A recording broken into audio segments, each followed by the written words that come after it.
I'd like to ask my fellow board members to start taking your seats, please, and we'll get this meeting underway.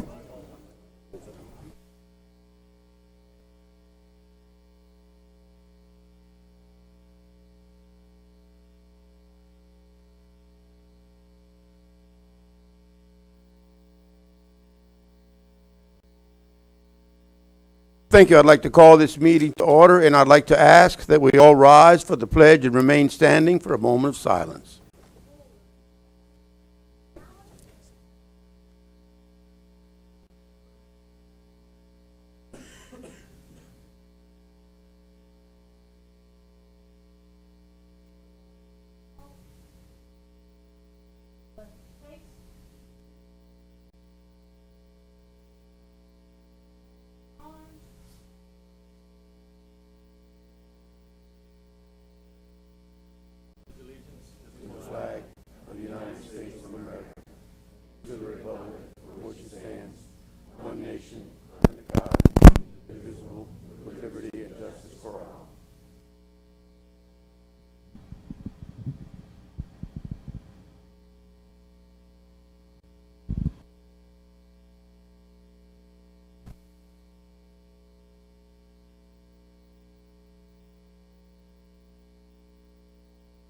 We retire the colors.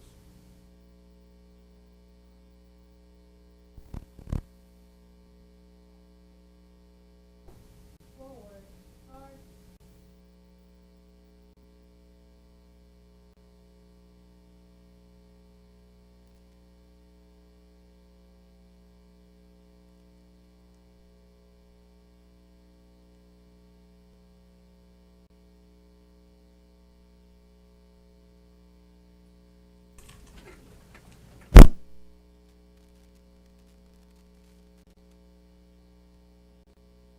School was that? I want to thank the Acadiana JROTC for providing us with the colors, the presentation. Appreciate that very much. I want to take one quick minute, Dr. Aguilar, if I may. I just want to recognize two of my good friends, and one of them of which is a fellow board member of mine. Craig Aubrey is here, and his lovely wife, Heidi. Welcome.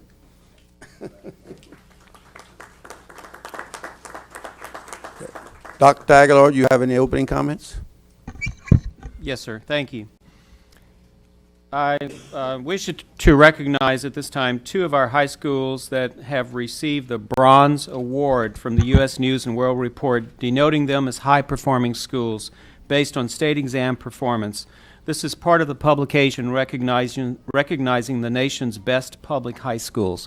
Congratulations to Principal Ann Castile of the Early College Academy and Principal Jeff Debatez of the David Thibodeau STEM Magnet Academy, I think Jeff is here tonight, for their exemplary achievements on advanced placement coursework, high performance on end-of-course exams, and ACT assessments, and for graduation rates exceeding 80%.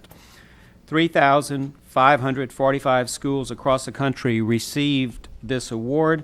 Out of 11 Acadiana area schools recognized, ECA was one of 5 in the recognition, with an index score exceeding 100 points. Grades 3 through 8 assessments are complete and went incredibly well. I want to thank all school-based staff for their outstanding efforts to maintain a quiet environment conducive for testing. Although we will have to wait for results until July or August, school administration reported that students were very attentive and reported feeling well prepared for the assessments, and best wishes to our high school students as they complete their end-of-course assessments. We will officially recognize several outstanding students at next week's board meeting. However, I do want to mention 2 special names tonight. These 2 students from Lafayette High School were all overall winners at the LSU State Literary Competition. This means that they scored the highest grade on the test from all divisions eligible, not just Division I. Along with this distinction, the students are eligible for a $500 scholarship from Louisiana High School Rally Association. Congratulations goes out to Chad Wood for scoring a 100% on the calculus exam. and Matthew Kleinmeyer for scoring 93.75% on the physical science exam. Congratulations goes out also to ECA senior Matthew Harris. He was chosen as a Bill and Melinda Gates Scholar. There are 1,000 winners selected annually from over 54,000 applicants. This award includes a fully paid scholarship to the school of his choice. Congratulations to Carencro High's Academy of Information Technology and Acadiana High's Academy of Finance for being recognized by NAF, that's the National Academy Foundation, as a model and distinguished academy status. Model status is the highest honor for an academy meeting the highest proportion of standards and completed the program having a graduating class. The principals and directors will be honored by NAF at the July National Convention in Orlando, Florida. At Carencro High, Acting Principal Mary Qualey, Directors Claire Tuard and Joel Hilbin, and for Acadiana High, Principal David Lejeune and Director Stephanie Bennett. Students are participating in Jumpstart will be provided time during the school day to achieve industry-based certificates or college credentials in addition to a Jumpstart TOPS Tech high school diploma. State-approved credentials earned through Jumpstart will qualify students to continue their studies in college or begin a professional career upon graduating high school. To provide our students with the credentials, teachers have to be credentialed as well.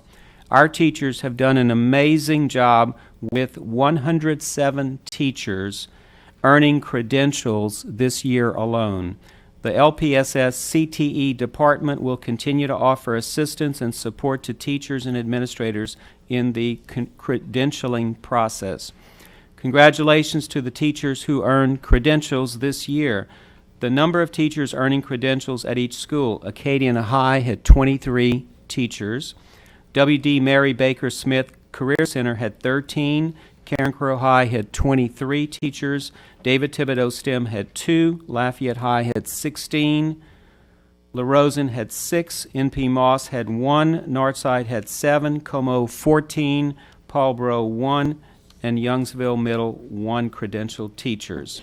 So as an example of what these credentials include, they include the following: customer service and sales, Microsoft Word, PowerPoint, Access and Excel, IC3 Digital, Adobe Certified, CIW Internet Business, CIW Web Foundations, Meat Processing, NCCER Core, NCCER Welding 1 and 2, NCCER Electrical, NCCER Carpentry 1 and 2, AWS Welding, ASE Engine Repair, ASE Maintenance and Light Repair, Production Safety, ASE Brakes, ASE Suspension and Steering, Heart Saver First Aid, Certified Nursing Assistant, EMR, Sports Medicine, EMT,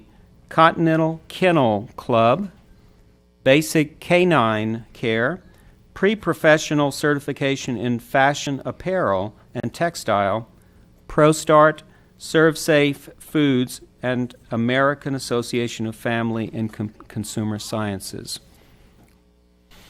So we obviously have kids now who can earn credentials in some of those areas because our teachers are now credentialed.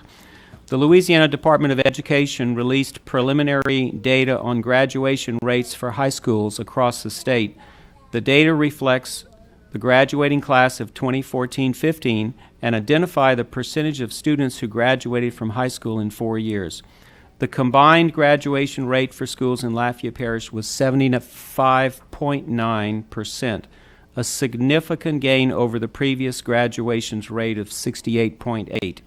The 7.1% growth in Lafayette Parish high schools significantly outpaced the 2.8% growth in the state average over the same time period. Lafayette High Schools also made significant gains in the graduation rate among some subgroups. For example, the The graduation rate for African American students in Lafayette Parish rose 11.9 points from 57% to 68.9%. Officials from the Louisiana Department of Education have indicated to us that school-level data will be released Friday of this week. I want to congratulate and applaud the efforts of our high school principals, administrators, teachers, counselors, and staff who have worked diligently to clean up the data and re-engage students in their learning endeavors. Pathways established and supported through Jumpstart, Gear Up, and dual enrollment have assisted students to find a more individualized path for graduation. Thank you to the district-level administrators who have guided the process for identifying students who were potential dropouts and for establishing guidelines for students to test and retest in AP, CLEP, ACT, and work keys, strengthening the value of the diploma index. And lastly, this week is Teacher Appreciation Week, and many of our schools have expanded this into Employee Appreciation Week. I know that I share your sentiments as well, board members. Thank you to our teachers and staff for their dedication and daily diligence to provide high-quality academic supports for our students. Thank you.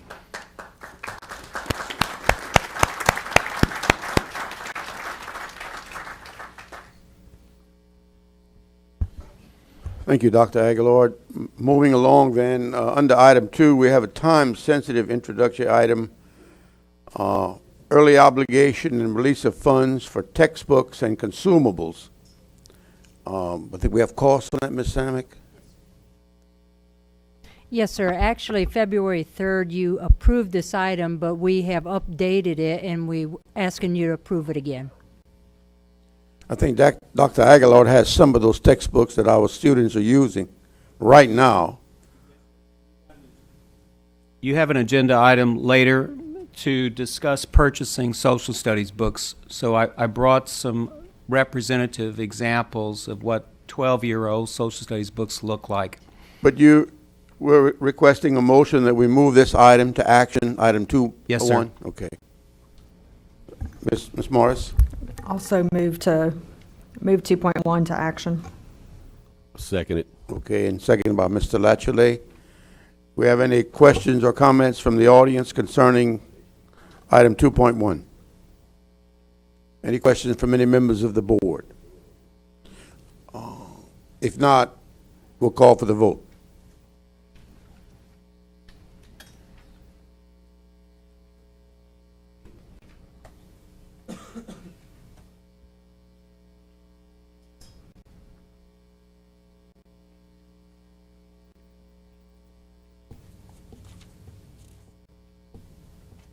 Nine for, none against.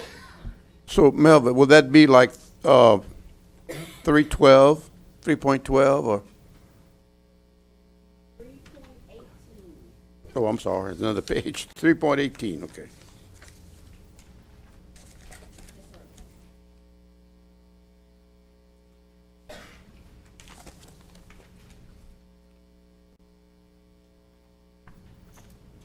Okay.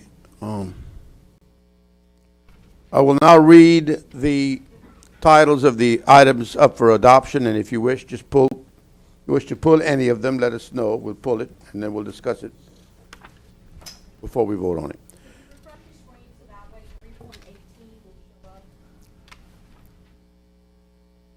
Ma'am? Which one? The little Right? makes you join it again. That store? Easiest way is just This one?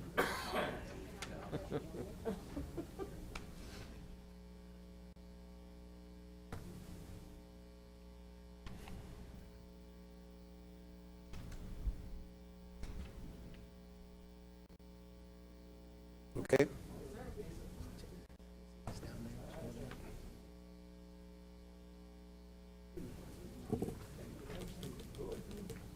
Yeah, 18. Item 3.1, approval to advertise and initiate the search for South Side High School principal. 3.2, approval of new job description drill instructor. 3.3, approval of updated job description school librarian. 3.4, extended day learning. 3.5, middle and high school social studies textbook adoption. 3.6, request for approval of grant submission. Is Ms. Dewey here? I'd like to pull that one. 3.6.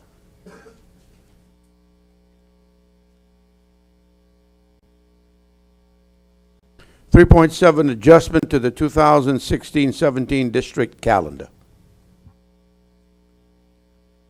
3.8 elementary grade school alignment. Pull that, please.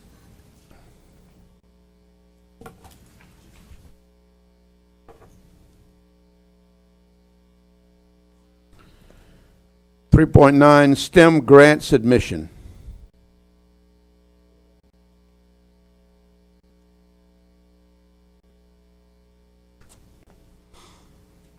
3.10, consolidation of existing 3 gifted enrichment sites in 2015-16 into 2 gifted enrichment sites for 16-17. You pull that one.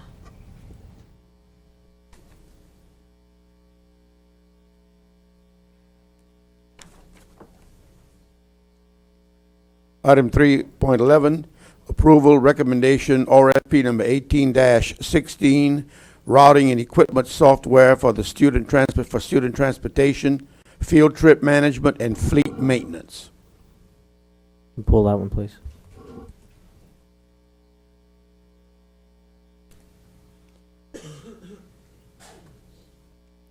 .12, approval to advertise and accept bids, annual material and supply bids for the 16-17 school year. Item 3.13, approval to advertise and accept bids, paperback books bid number 07-17.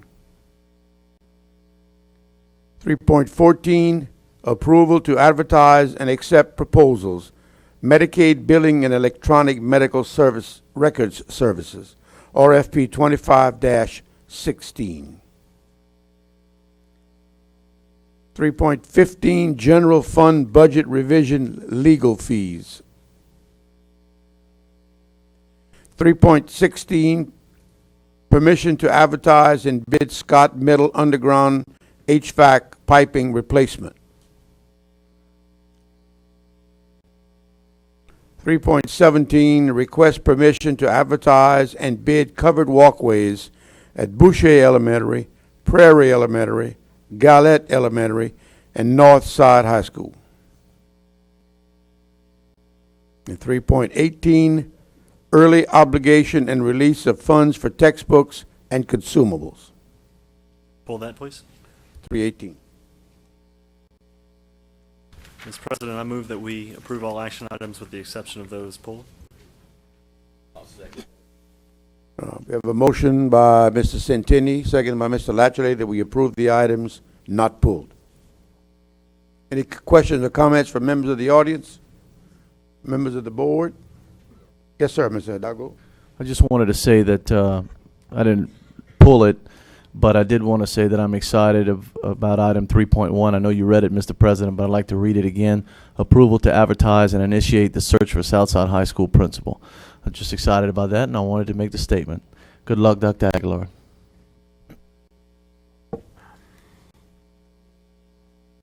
All those in favor then signify by saying, I'm sorry.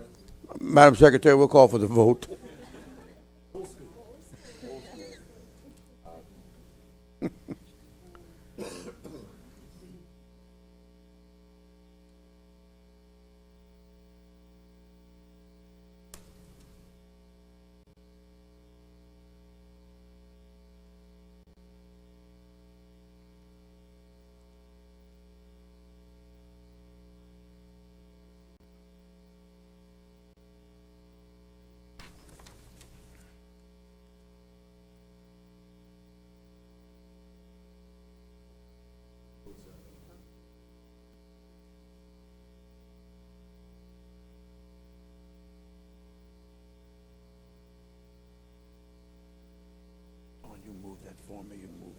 9-4, none against.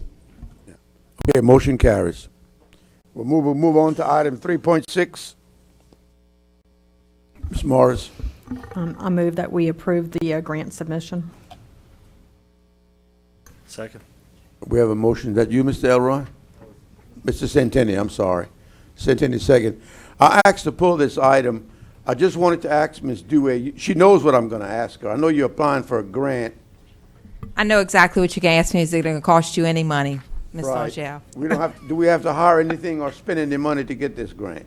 No, sir. It's actually a grant renewal. Okay. That was It's my a grant renewal for our Child Care Resource and Referral Agency. That was my question. Any other comments or questions from members of the audience? From members of the board? If not, Madam Secretary, we'll call for the vote.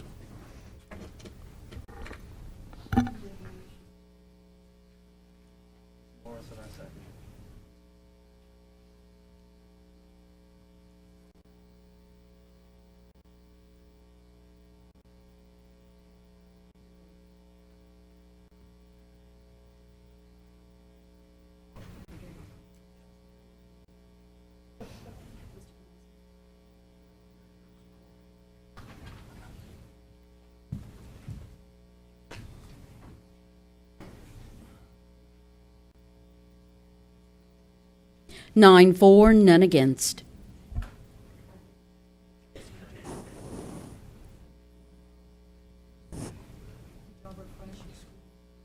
Item 3.8 is the next item that I have pulled, and that is elementary grade school alignment.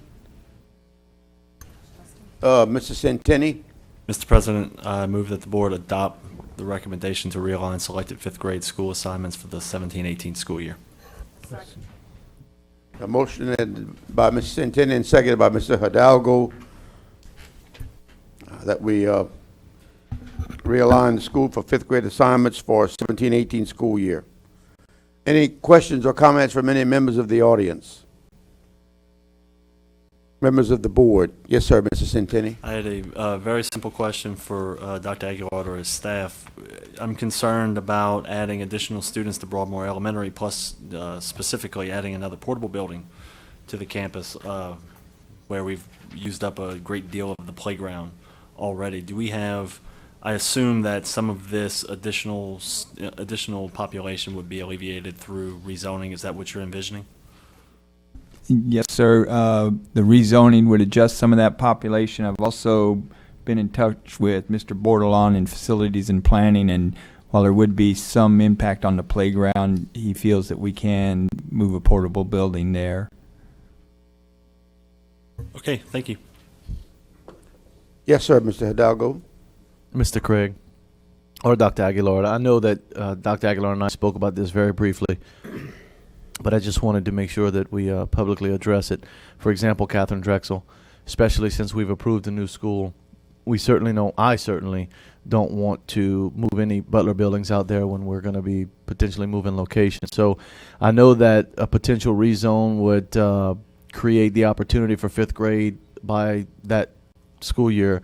But I just want to be sure that, we haven't seen the zone lines. I'm not quite sure how many students they can pull out of Catherine Drexel. I'll wait to see what Mike has to say about that. But in the event that it doesn't happen, then we're going to discuss this again, right? In the event Absolutely. that enough students are not pulled out to accommodate fifth grade. Yes, sir. Thank you. Any other questions or comments from members of the board? If not, Madam Secretary, we'll call for the vote.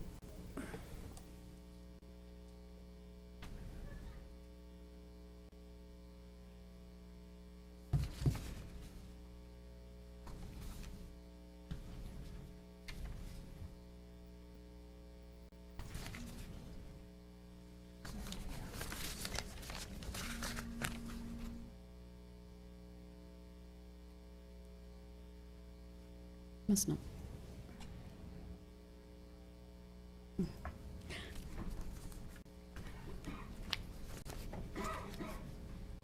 It's my fault.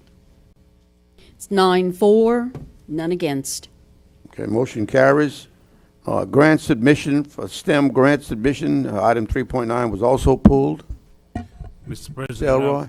I move that we approve the grant submission for STEM Academy. Okay, Ms. Morris, second the motion. Mr. Elroy, you have a comment? Yes, if Mr. Craig or Mr. Aback can explain exactly what it is that grant writing is for, what does it entails? And I would ask Mr. Debitas, is he still here? Yes. There's no salaries involved or long-term personnel commitments. It's materials and travel primarily.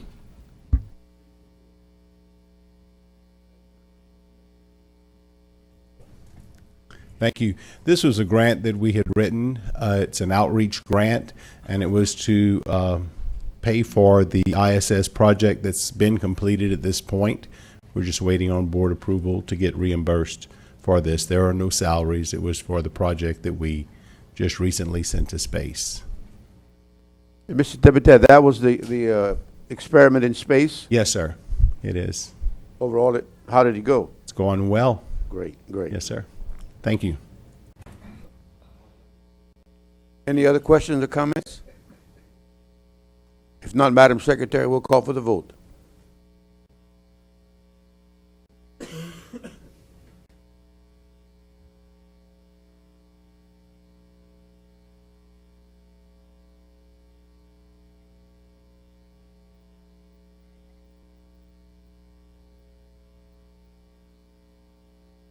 Nine for, none against.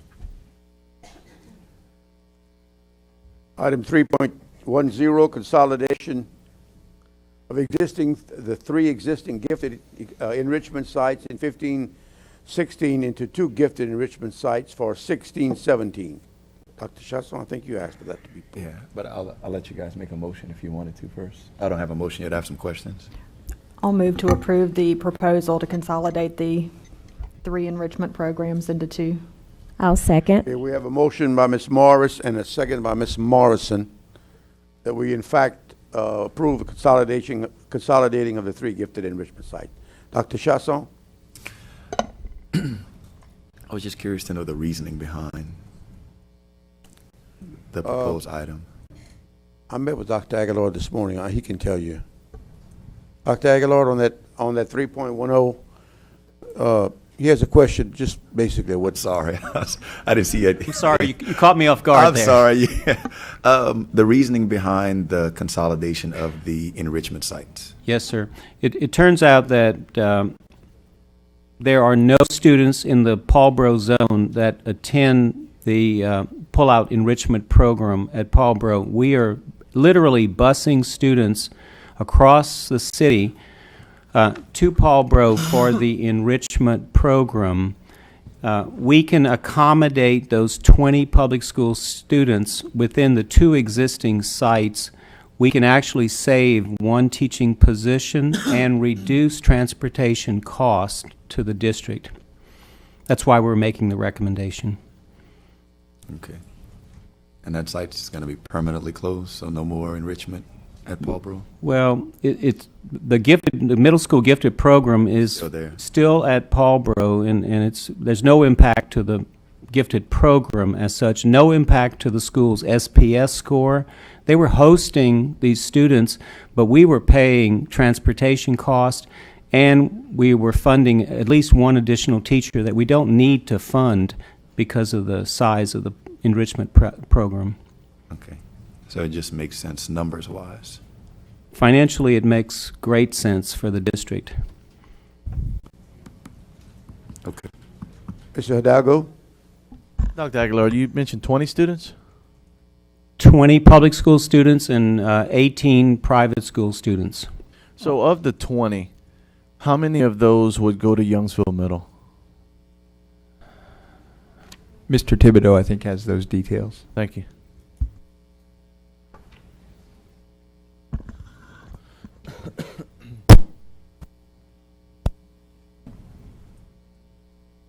Good evening, Bart Thibodeau, Director of Special Education.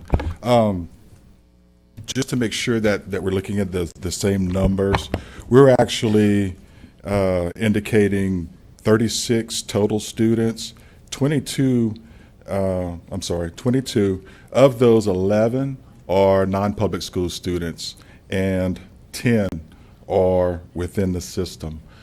What we're looking at doing is, based on the residents, is where we would look at transporting those students. I would suppose, without having the exact home addresses in front of me, that we're basically looking at probably Edgar Martin, due to the reason they're at Paul Bro to begin with is so we wouldn't have to transport to Youngsville. So are you suggesting there will be 0 students coming from Paul Bro to Youngsville Middle in this transition?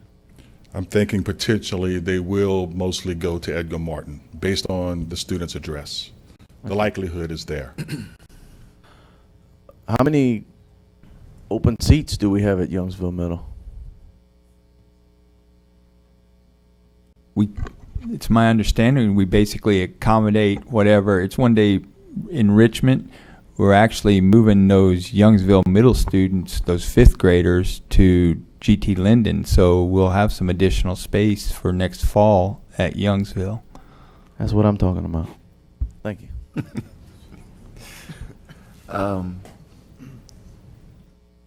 Of the 36 students, Mr. Thibodeau, you said 11 were private. What was the rest of the breakdown? We're looking at... you said 10 in system. Right. If I go with the totals, the total of the program is 36, and we have 19 that were private, non-public. So 19 are private, not 11? Correct. Okay. All right. So of the remaining 17, where do those kids... Well, never mind. Yeah. May I ask for a clarification? Certainly. The 36, that is the entire middle school gifted enrichment population? Yes, it is.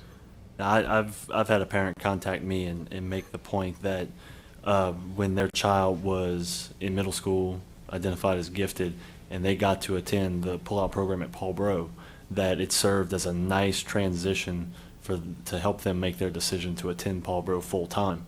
And so I think there's probably some value in that, as opposed to, it may be a worthwhile investment for us to spend a small amount of transportation money to give people a sneak peek of what it's like at Paul Bro in the gifted program. So I just wanted to make that comment. Yeah, And I think the rationale would be that if we have the program that you're describing is the academic program, gifted program, it's not impacted at all. But I hear you clearly in that some could transition to that program. The reason we looked at this initially was, we've been asked by the superintendent, the board, to look at where we could tighten. It's not a task we take lightly, and this one was quite apparent. So that's the rationale for it. Mr. Hidalgo? I'm sorry. That's okay. Let me piggyback off of what Mr. Santani said.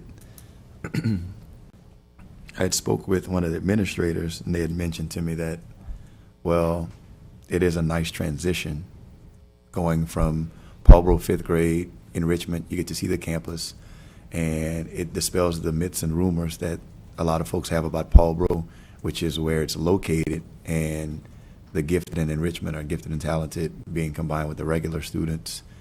It made them more comfortable with being on campus. So that was one thing I did want to mention. Was there any consideration for closing the sites at Edgar Martin or Youngsville and busing the kids to Paul Bro? No. When we looked at this, Paul Bro is the setting that did not have any zone students. Okay.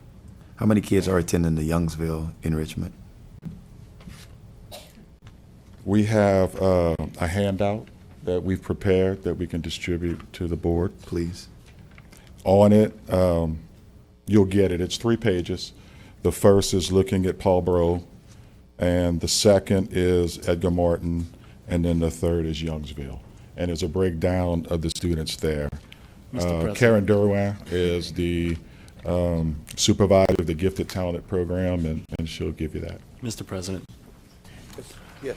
While they're handing that out, Would you clarify, wouldn't children who are zoned for Paul Bro and identified as gifted already most likely be in the full-time academic program? Like, could that be the reason why there are no enrichment kids zoned for Paul Bro?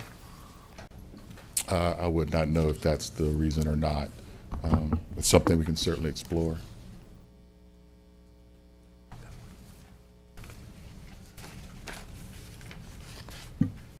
And a follow-up, do we know which, are we picking up these children at home for a full day at Paul Bro, or are we picking them up at their private schools? That I'm not aware of either.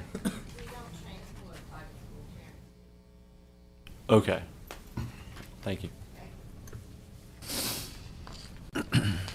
Are you done, Mrs. Centeni? You still have the floor, Timmy, or Dr. Chasson? You want me to recognize Mr. I do have Hidalgo? more questions, but anybody else can jump in, feel free. Okay, Mr. Hidalgo? Yeah, Mr. Thibodeau, can you just make this simple for me and tell me how many students are currently at Paul Bro in the enrichment program?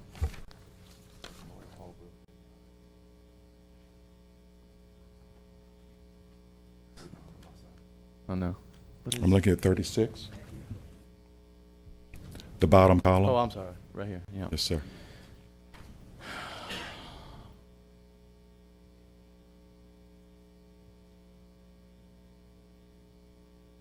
Dr. Chasson?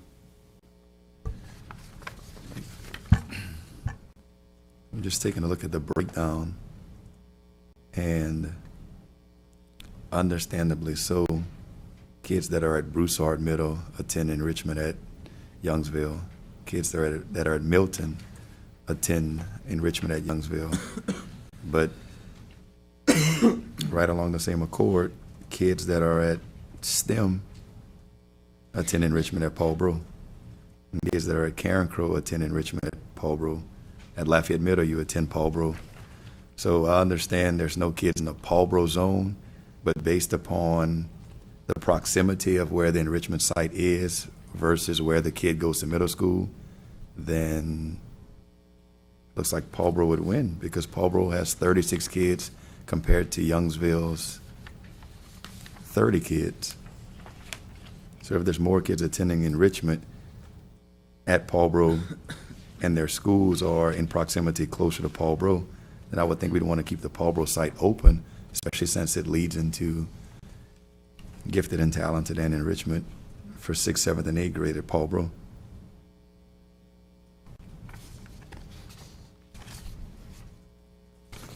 Any other questions or comments? Is there a possibility of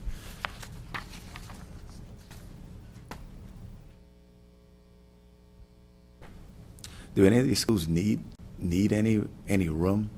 Need to free up any room? Edgar Martin, perhaps. I mean, there's a lot of people that live in that area, and people are buying homes in that area. So then, to free up room at Edgar Martin allows more zone kids to attend, or with the zone modifications, you can encompass new neighborhoods. I understand that we're changing some 5th grade alignment. I know we just voted on that, but if you free that up, then you can send the kids to Paul Bro, which is a natural transition to 6th grade, and then you're freeing up room at Edgar Martin so that more kids can attend Edgar Martin. And I would just hate to lose another program from District 4 as well. It's certainly up to the wishes of the board, but in 17-18, the 5th grade would be leaving Edgar Martin. So there would be capacity. Which will free up more room for more 6th, 7th, and 8th graders, right? Is Edgar Martin at capacity right now? No, sir. My understanding is it's not really close. Okay.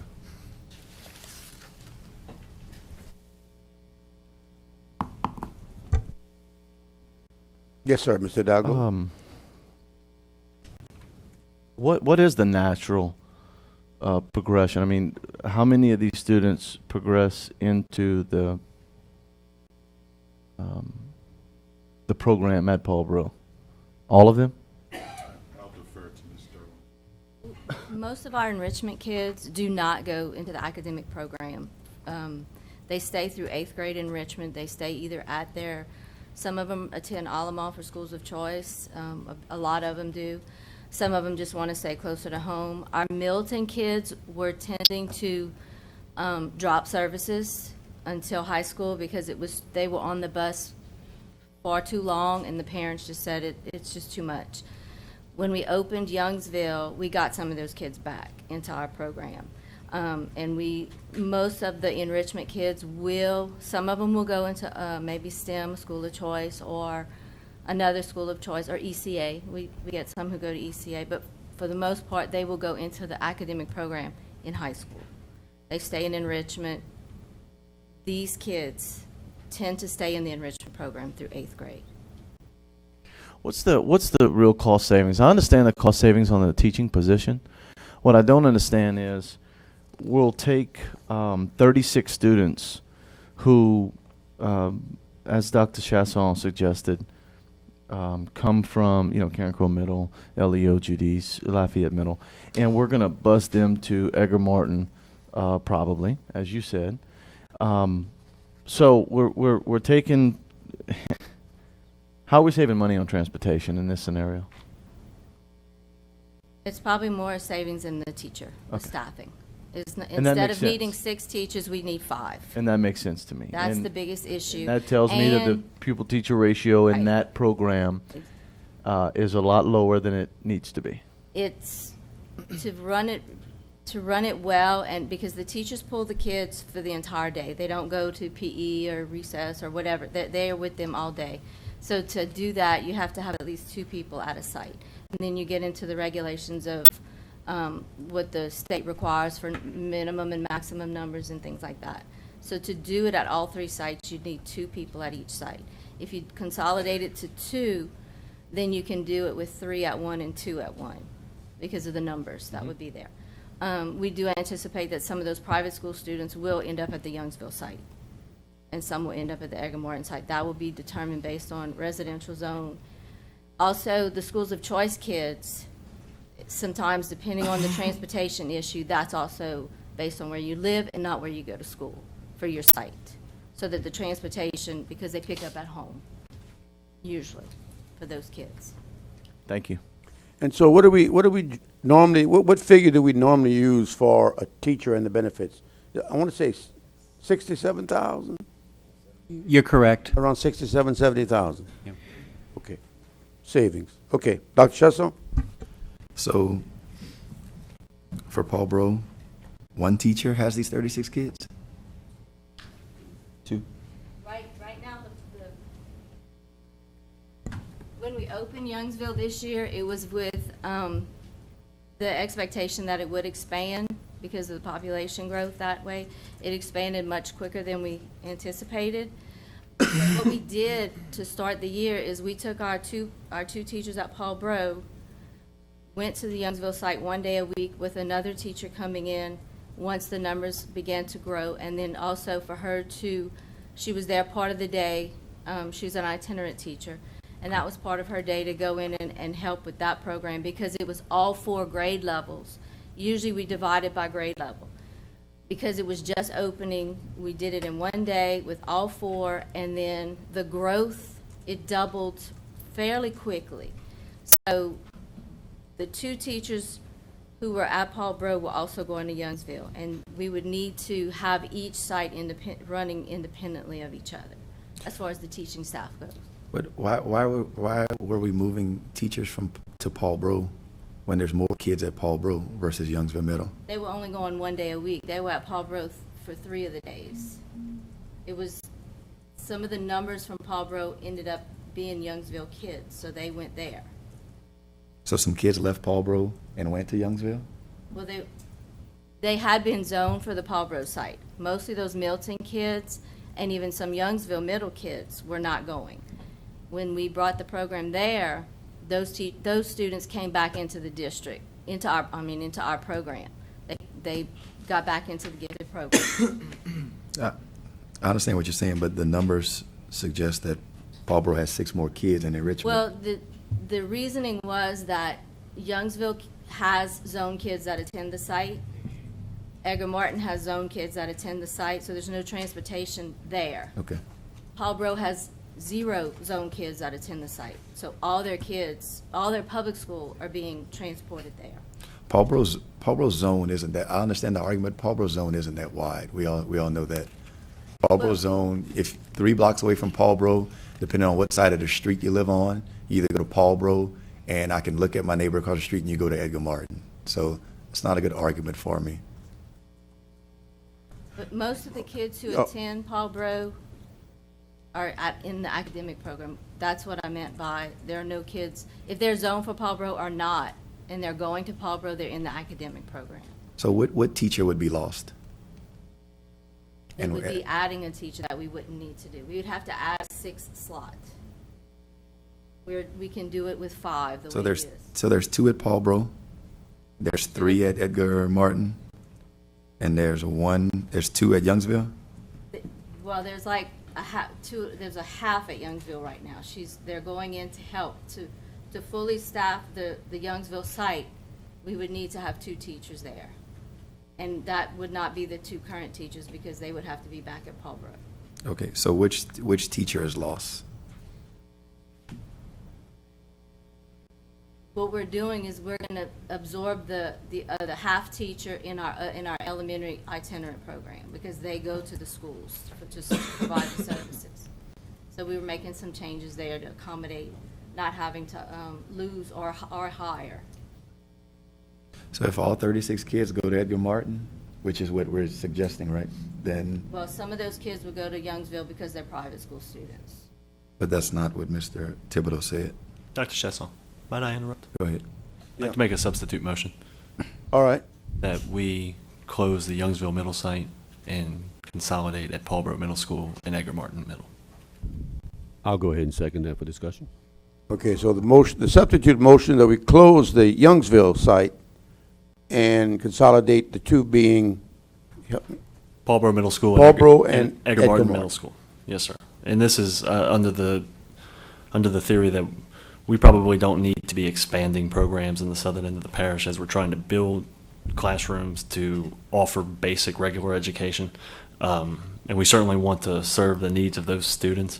And I feel Edgar Martin is certainly close enough to Gallet and Milton and Plantation to mitigate some of the transportation costs. And I do believe that the 5th grade students going to Paulboro for a year serves as a nice gateway and an introduction to the campus. And hopefully, I understand that most of them don't transition into the academic program, but hopefully we can do a better job of that going forward. So, Mr. Hidalgo.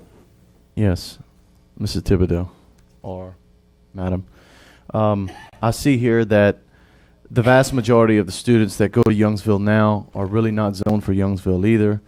17 are zoned for Milton, which arguably is not that much further from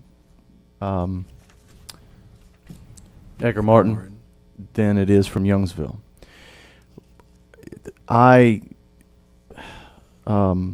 only agree with Mr. Centani in that the school's already crowded. And that's why I asked you how many students were going to go there. If it were going to be 4, then I was hoping not to hear this suggestion. But if it's going to be 10, then that's a concern, including private school students. So my thing is, I am not, as I stated last night, prepared to vote to rezone a child who lives in the Youngsville school zone for a child who lives in the Broussard Middle School zone or any other school zone to attend there. So just from that purpose, what I'd like to ask you is, did you consider this as an option? And if you did, can you give me a little bit of data, give me something here that I can grasp and hold on to? Did you all look at closing Youngsville and keeping Paulboro and Yes, we did. Edgar Martin? Yes. Can you tell me why you decided against it? Well, because we ended up drawing some of our Milton kids back into services who opted out, and it also we have kids who attend Youngsville Middle who are on the campus already. So for them, it's just a matter of going to this class for the day instead of their normal schedule. Same thing with Edgar Martin. We were looking at trying to reduce transportation as far as program, each of the other two schools, Edgar Martin and Youngsville, both have students who attend those schools every other day of the week. We didn't have any of that at Paulboro. So we felt like, as far as that goes, that was why it was decided. I'm concerned about the capacity, though, at Youngsville Middle. We made a big deal about it, rightfully so, last year with the rezoning.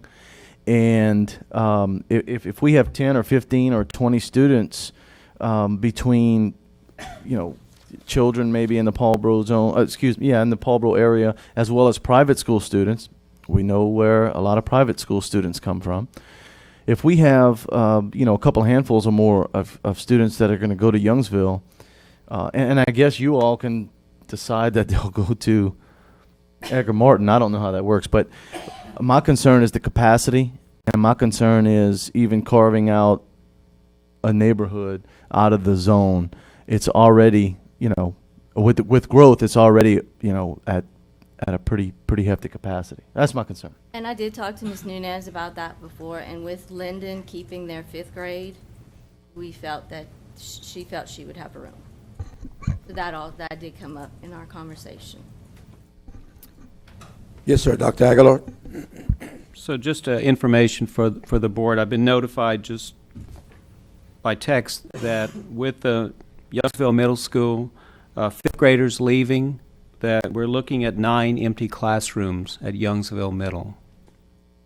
So they would have capacity for future growth and the program, if that's where you choose to put it. Mr. Knezik? Do we have the answer on how many empty classrooms or what kind of capacity we have at Edgar Martin? Because as we all know, it's highly likely that we're going to see a lot more growth in the southern part of the parish than we are going to see in the Edgar Martin area. We love you, Edgar Martin. We do. But Okay, we're trying to find an answer to that question. I'm just going to offer that I think this is a logical alternative to the initial motion. If there's no other questions or comments, then we'll vote. I'm sorry. Members of the public, any questions or comments from members of the public? We'll therefore ask Madam Secretary that we'll call for the vote on the substitute motion.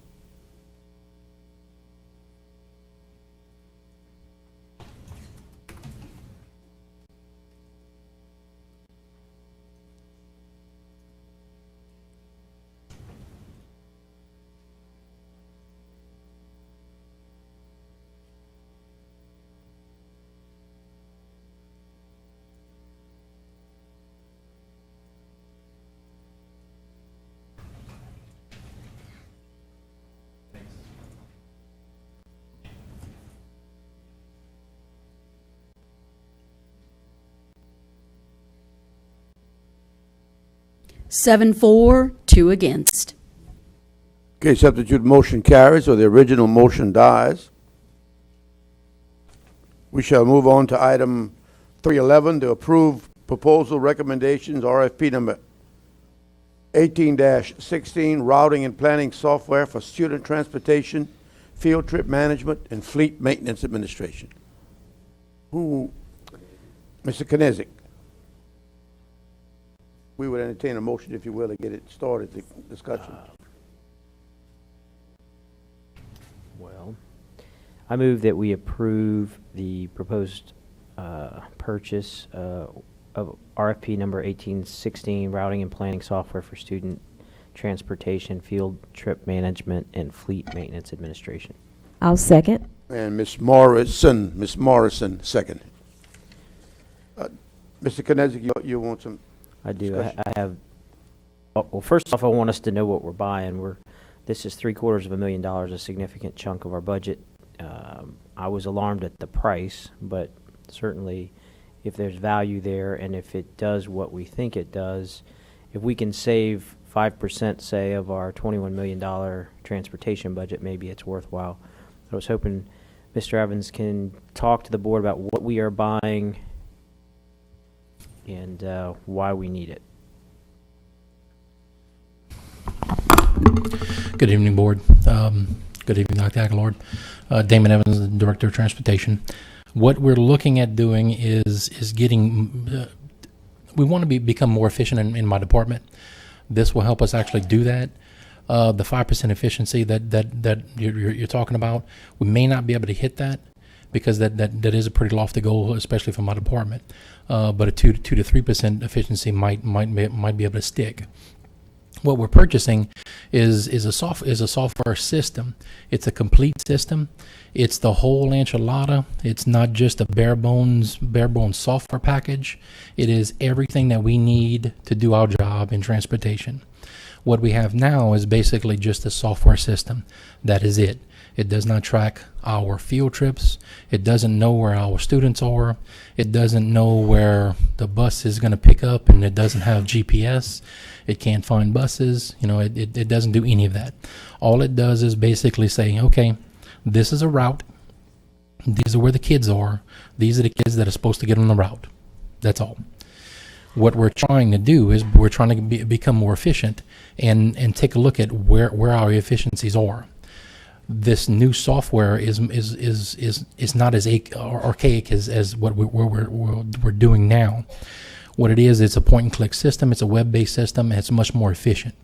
What we have now is if you take a route, okay, and you want to change just one stop on a route, what we have now takes one of my analysts 15 minutes to do, just to change one stop.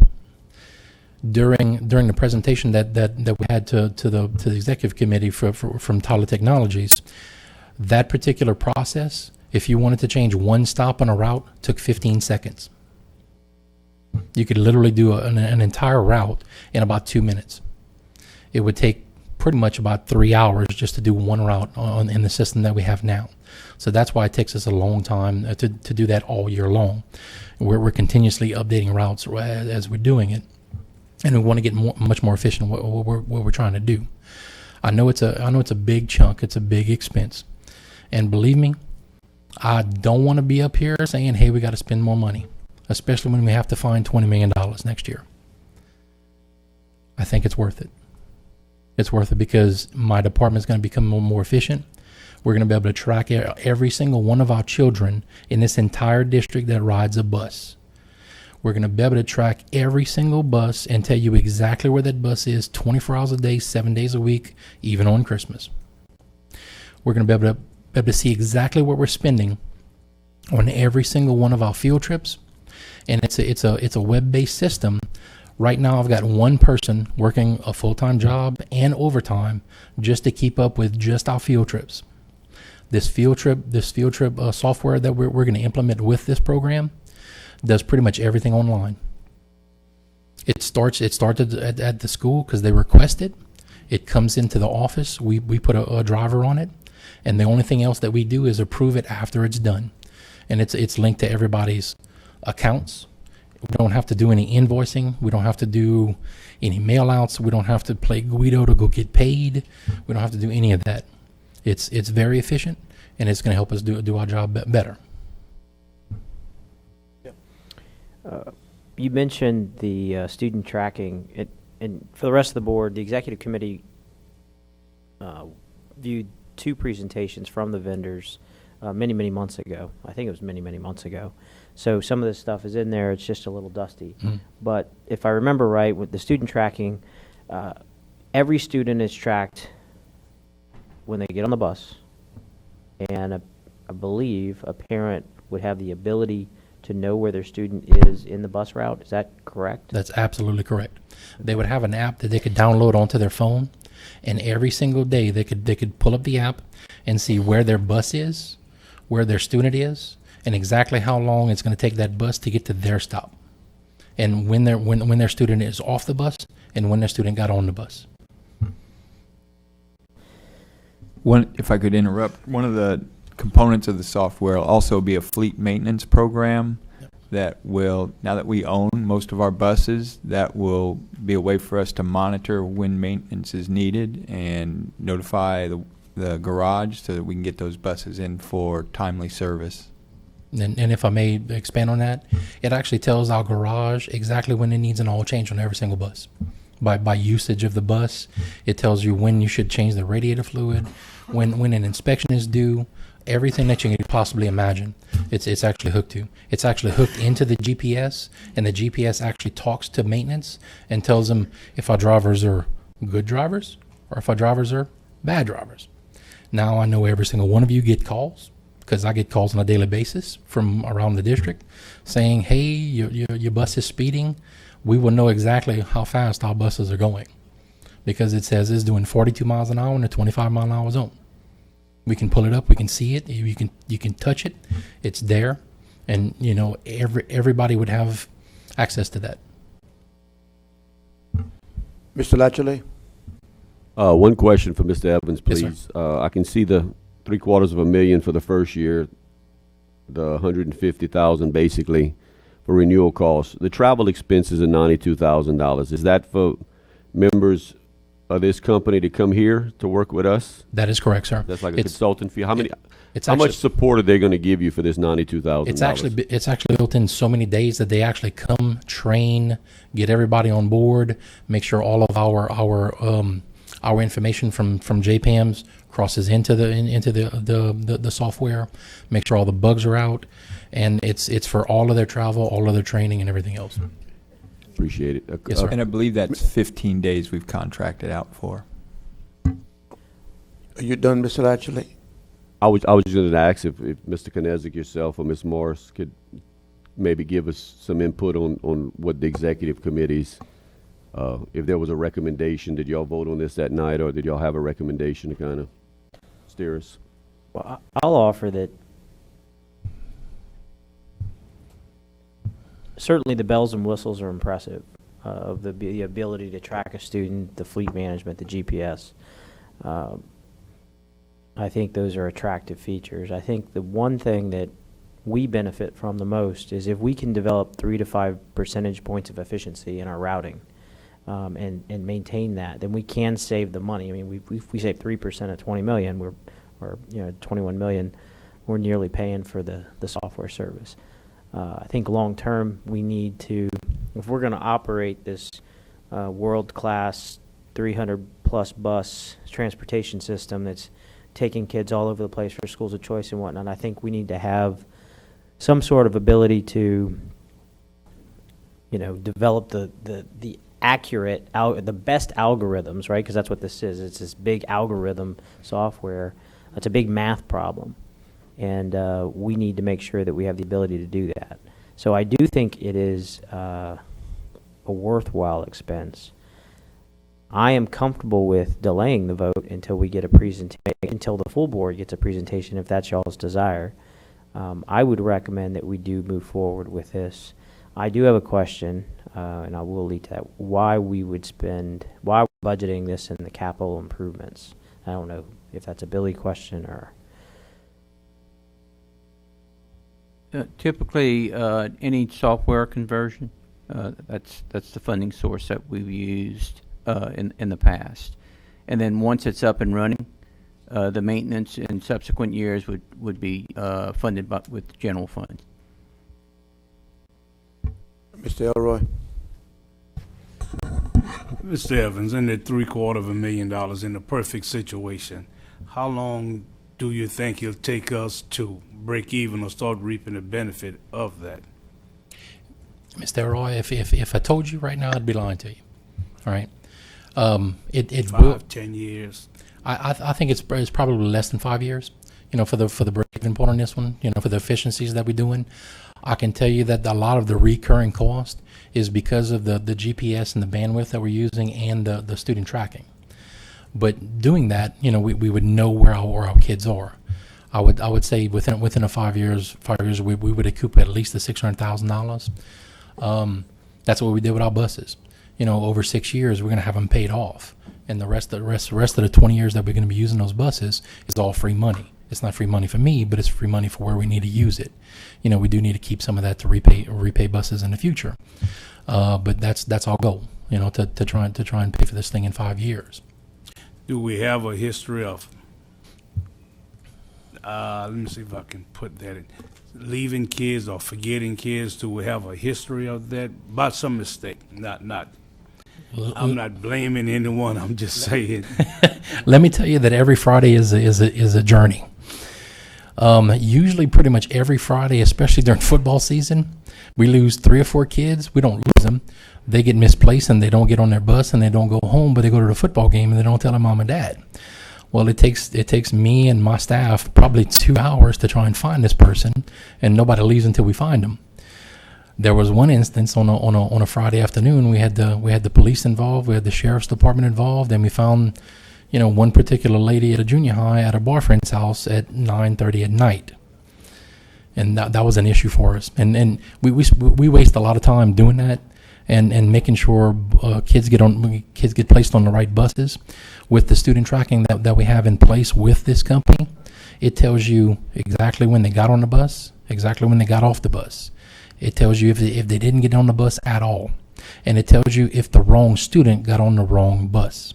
And it alerts the driver that this is your kid. It might be the next one that's not your kid, but it also says, hey, this is not your kid. They're supposed to be on another bus.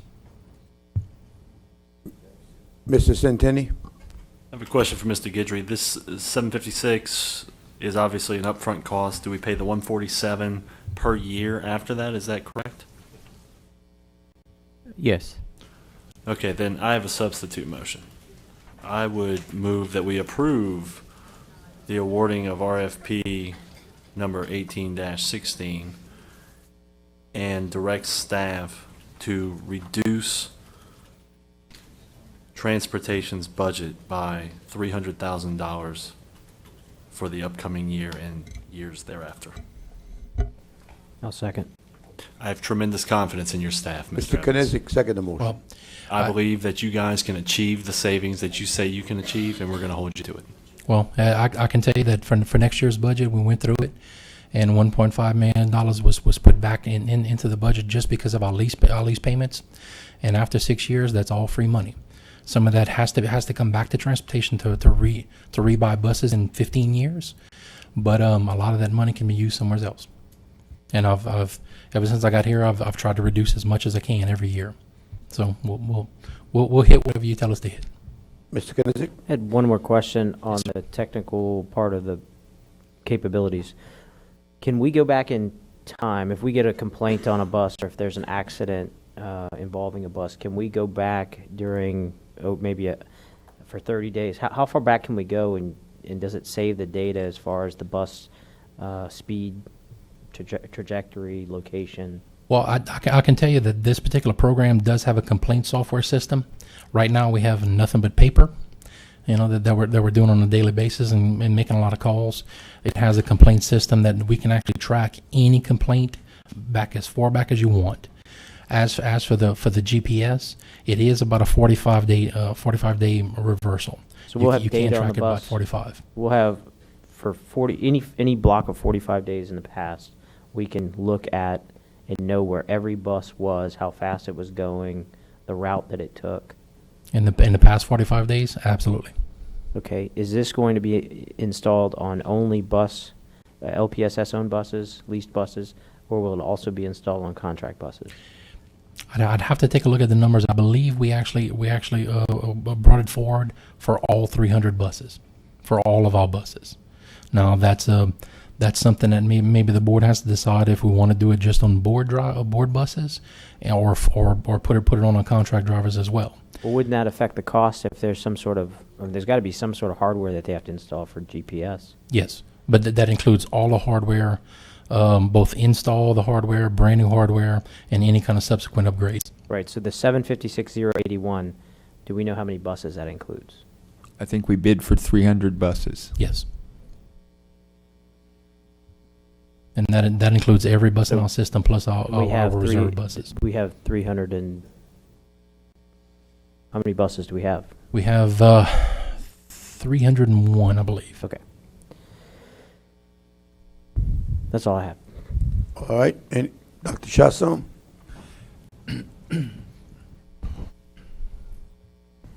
Mr. Evans, is there quite possibly, and I know we say this term quite often, is there a scaled down version that doesn't have all the bells and whistles? Because I got off of bus 176 quite fine for years. So I know we're in the technology age. It's nice. It's cool to say that we can track our kids, but at the same time, I know my kid still makes it home. So is there a scaled down version without all of that that could save us this tremendous amount of money? I Yes. support it, but are there other versions? Yes. What we did is we said, okay, we want to bid on every single thing that we need going forward. Okay. That includes the software. That includes, everything step by step to get to the final goal, to knowing where our kids are every step of the way. Okay. What we need to do though is this whole entire price includes the software that we have to install first. If we're going to do GPS goes next. Then if we're going to do student tracking is after that. Okay. And then fleet maintenance and so forth and so forth. But yeah, everything has a scaled down version. Okay. I would hope y'all would approve the entire package. Right. And we can actually start with something small, and then next year add something, and the year after that add something too as well. Anything could be done. At what percentage are we at with this particular 756 as far as the number of things we can get? That is pretty much everything that we need. That's everything. So there is nothing to add? No, there are some things that could be added, but it's not something we wanted to add. Okay. It was everything that we wanted personally to be put into the bid. Would it be okay if we delay the vote for 1 week? Shame until on the you. next meeting, and then I know it looks like it has a groundswell, and we get the breakdown of everything. Therefore, if we don't want to add iPhone capabilities, and that saves us $200,000, then that's $200,000 I can put back into the classroom. Yeah, anything can be done. If y'all want to delay it for a week or for 1 month, it is kind of time sensitive because if we go forward with it, we're going to run it congruently with our other software to where we have the old backup and we know it works for 1 year, and after that year we have all the bugs worked out of the new software and we can go live. So we won't have the same kind of problem that we had 8 or 10 years ago when they did the revamp and everything was chaotic, to say the least. Yeah, I know the board may decide to go ahead and vote on it now, but if you could provide the breakdown of what every bell and whistle costs. Absolutely. Therefore, if we want to do 8 out of 10 or 7 out of 10, yeah, it saves us a couple hundred that can be grand. done. We do have the breakdowns of both companies. I will tell you this, that one of the companies is the same company that we have now. Uh-huh. I don't think that's a benefit to go to. I think the newer companies is what we should do. But I can get you breakdowns next week if you need.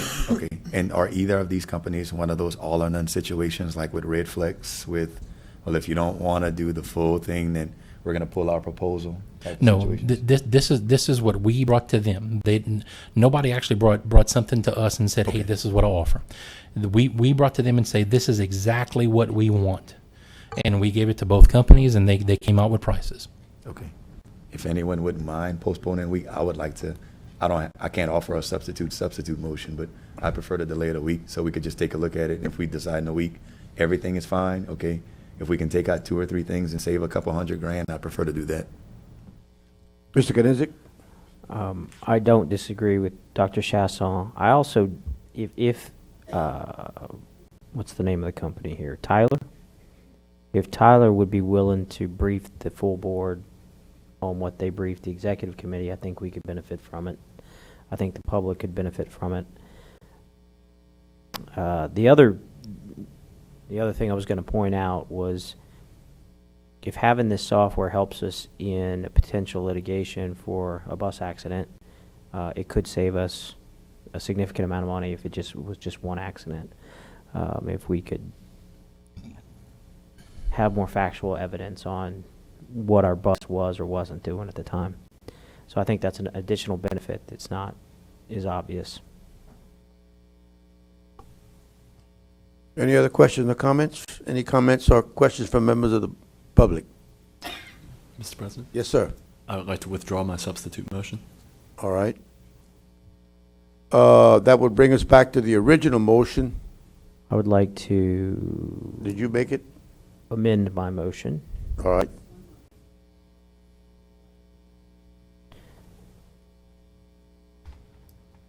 To... Thank you, Mr. Centennial. You made it easy.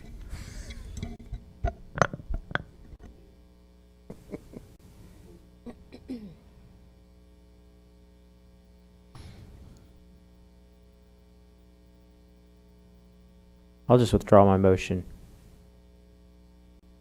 altogether.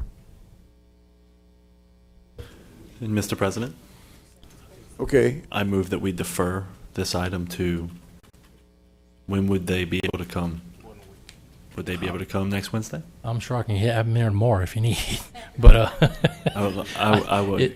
If you want to do next week, I think I move that's that we possible. defer this item to our May 11th meeting. all right. Motion, and we have a second. Mr. Broussard, second. We delay until our 1 week. I don't think it's going to hurt much. Any questions or comments from members of the public concerning the motion? Members of the board? I just want to clarify, Yes, sir. we're only asking for the recommended vendor to come and present to the board and answer our questions and give us a breakdown. A 20 short minutes. presentation. 20 minutes? Okay. Yeah. It'll be short. Maximum. Promise. Okay. Madam Secretary, I think we're done discussing. We'll vote.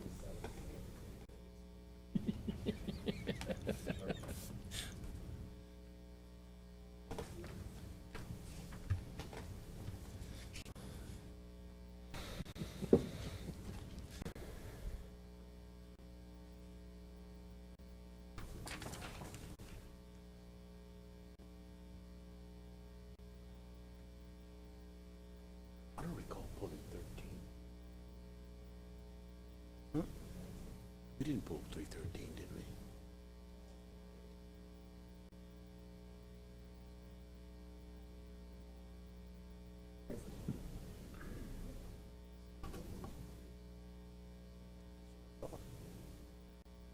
I thought these were only pull items. These are not pulled.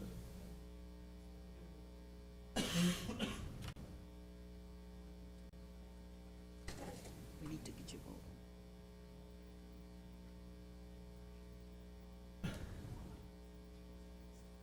This is the only one left. 9-4, none against. Okay, motion carries. We're going to move on to our last item that was pulled, and that was is now 3.18. It was early obligation to release of funds for textbooks and consumables. Mr. Centeni? Mr. President, I move that we approve the listing and estimated cost of the textbooks that will be ordered prior to the end of the current school year for use in the 16-17 school year. Mr. Latchley, second the motion. Do we have any questions or comments concerning this motion from members of the public? Any questions or comments from members of the board?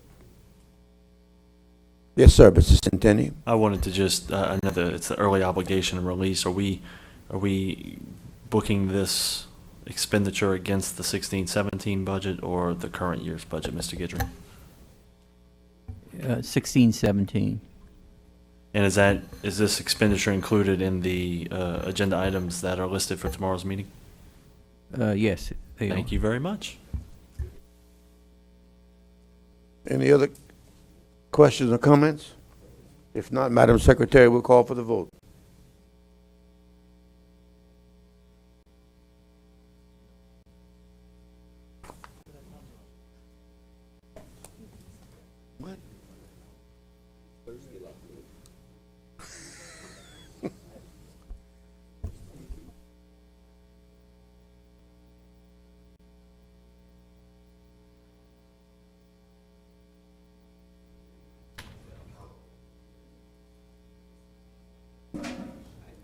Nine, 4, none against.